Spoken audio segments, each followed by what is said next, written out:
네, 안녕하세요.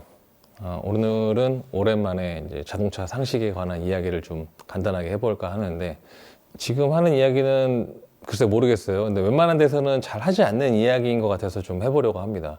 그래서 좀 매니아이신 분들한테는 나름 좀 약간의 도움이 되지 않을까라고 생각도 되는데, 오늘의 주제는 그 앵꼬에 관한 이야기입니다. 제가 이 앵꼬라는 말, 그러니까 일본 말이잖아요.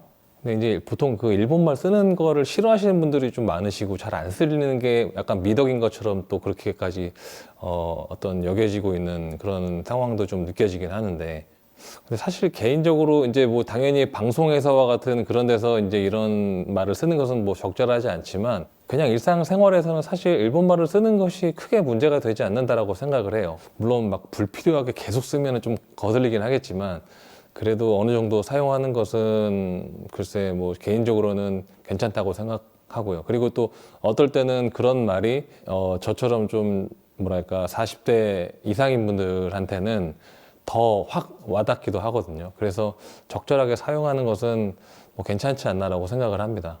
갑자기 옆길로 좀 많이 새려고 하는데, 아무튼 뭐 일본 자체를 그렇게 막 싫어하거나 혐오할 필요는 없다고 생각을 해요. 어쨌든 그래서 이 영상에서는 그냥 앵꼬라는 단어를 사용하도록 하겠습니다. 차에 관심 있는 분들은 보통 그런 얘기 많이 들어보셨을 거예요. 그 기름통에 연료가 어느 정도는 채워져 있어야지 좋다. 이런 말들 들어보셨을 텐데, 특히 이제 디젤차 같은 경우는 연료를 어느 정도 채워야 연료 펌프의 어떤 그런 냉각에도 유리하고, 그리고 그 연료 라인과 고압 펌프 쪽의 어떤 윤활 면에서도 유리하다라는 것을 아마 들어보셨을 거예요. 당연히 맞는 말이기도 한데, 이 뮤지카 채널의 그 몇 안 되는 구독자분들은 좀 더 깊이 들어가셔야 하기 때문에 다른 데서 잘 하지 않는 이야기를 좀 해보자면, 기름통에 연료가 충분히 있어야지만이 그 연료 펌프를 오랫동안 사용할 수가 있습니다. 왜냐하면 그 연료 그 자체의 무게가 압력이기 때문에, 연료가 많으면 그만큼 이 연료 펌프의 그 어떤 수고가 덜어지게 되거든요. 반대로 앵꼬불이 들어갈 때까지 자주 타시는 분들, 그런 상황에서는 이제 연료 자체가 없어서 무게가 가볍기 때문에 그 무게가 주는 그 압력은 많을 때보다 훨씬 적잖아요. 그래서 그 연료의 그 적은 무게가 그 펌프를 도와줄 수가 없기 때문에 연료 펌프가 더 고생을 하는 것이죠. 그렇게 되면 자연스럽게 이제 연료 펌프의 수명은 줄어들게 되는 것이고요. 특히 그 BMW나 미니 디젤 타시는 분들은 더더욱 그 앵꼬불 자꾸 들어오게끔 타시면 안 좋은 게, 다른 브랜드의 그 디젤차 같은 경우는 연료 필터를 교환하면 그 연료 필터 내부에 이제 에어가 차잖아요. 그래서 그 안에 에어를 빼내야 되는데, 그럴 때 그냥 키 온을 몇 번만 하게 되면은 바로 그 필터 내부에 에어가 빠질 정도로 연료 펌프의 힘이 좋거든요. 근데 반면 그 BMW나 미니 디젤 같은 경우는 키 온을 몇 번을 해도 시동이 잘 걸리지 않습니다. 그렇기 때문에 그 진단기로 물려서 강제로 블리딩을 해줘야 되는데, 여기서 문제가 뭐냐면, 뭐 진단기로 뭐 블리딩을 해주는 것까지는 좋아요. 근데 여기서 포인트가, 미니나 BMW 같은 경우는 연료가 20리터 이하라고 한다면 강제로 연료 펌프를 구동해서 블리딩 하는 것을 권장을 하지 않습니다. 그렇게 되면 연료 펌프에 손상을 줄 수 있기 때문에 진단기 자체에서도 그렇게 하지 말라고 얘기가 나오거든요. 그렇다는 것은 BMW 미니의 그 연료 펌프들이 다른 브랜드의 그 디젤차보다는 힘이 약하다는 것이고, 그렇다는 것은 그 BMW나 미니 디젤차 같은 경우는 경유가 20m 이하일 상태로 계속 주행을 한다.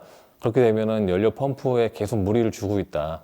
이렇게 받아들이시면 될 것 같습니다. 그리고 이제 더 깊이 들어가 보면, 이렇게 연료 펌프와 같은 부품의 그 수명을 늘리는 것에도 도움을 주지만, 연료의 그 양은 엔진 자체에도 관여를 좀 합니다. 이게 무슨 말이냐 하면, 우리가 그 앵꼬불이 들어왔을 때 이제 주유소에 들어가서 주유를 하고 나오게 되면, 그 주유소를 나설 때 차는 조금 묵직해진 반면에 엔진 필링, 그 악셀 필링은 굉장히 좀 부드러워지는 것을 느껴보신 적이 아마 있을 거예요. 그게 왜 그러냐면, 아무리 그 연료통 자체에 이제 1차 연료 펌프가 있고, 그 다음에 또 엔진에 또 고압 펌프가 있어도 그 연료의 무게로 인한 그 압력에 도움이 없다면은 그 엔지니어가 의도한 만큼의 어떤 그런 연료를 분사하기가 수월하지 않다는 것입니다. 다시 말해서 그 기름이 없을 때는 그 연료 자체의 무게의 그 압력으로 인한 그 도움을 받지 못하기 때문에 인젝터에서 그 뿌려지는 그 연료의 양은 가장 그런 어떤 이상적인 연료량보다 미세하게 적을 수도